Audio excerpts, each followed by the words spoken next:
for you.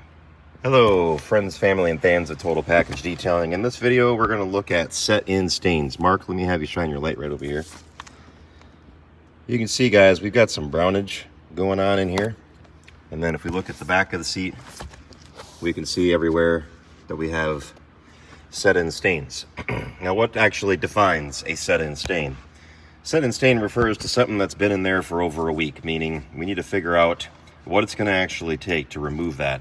Just taking a shampooer and trying to remove it is not actually doing the job. So what we're doing is we're using the mini scrubber here, and we're trying different chemicals to actually determine what the stain is actually comprised of. Is it a grease stain? Is it a protein stain?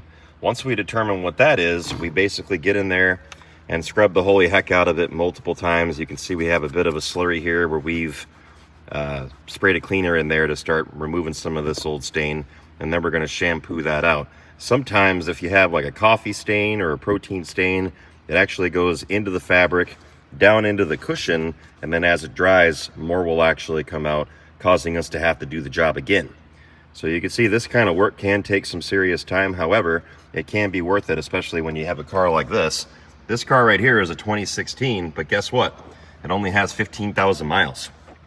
So with that said, replacing it with only 15,000 miles, especially nowadays, pretty hard to find a vehicle for a low price point with only 15,000 miles on it. As always, you know where to call us if you want to get something done, 920-450-2085.